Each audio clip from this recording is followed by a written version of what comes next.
Welcome to our channel. Today we how to transfer Eero router guest Wi-Fi access to new users. Easy tutorial step by step clearly.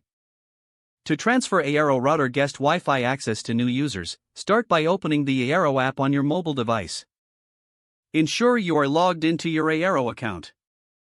On the main screen, tap on the settings icon at the bottom right corner. Next, select guest network from the available options. If you already have a guest network set up, tap on it to access the settings.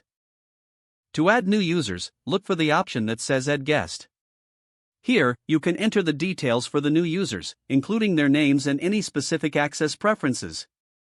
After entering the information, tap Save to finalize the changes. Make sure the guest network is enabled and active. If necessary, share the guest network password with the new users. You can also set an expiration date for the guest access if you want it to be temporary. Finally, confirm all settings are correct and exit the app.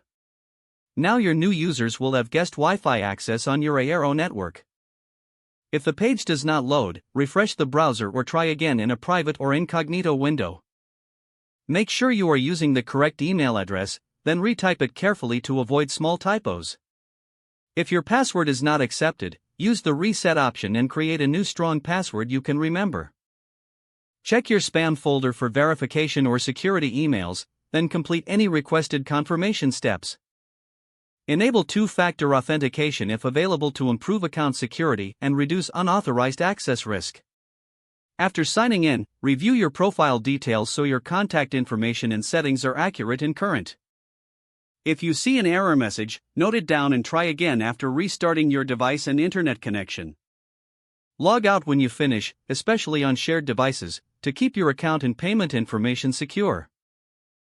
If the page does not load, refresh the browser or try again in a private or incognito window. Make sure you are using the correct email address, then retype it carefully to avoid small typos. If your password is not accepted, use the reset option and create a new strong password you can remember. Check your spam folder for verification or security emails, then complete any requested confirmation steps. Enable two-factor authentication if available to improve account security and reduce unauthorized access risk. After signing in, review your profile details so your contact information and settings are accurate and current. If you see an error message, note it down and try again after restarting your device and internet connection.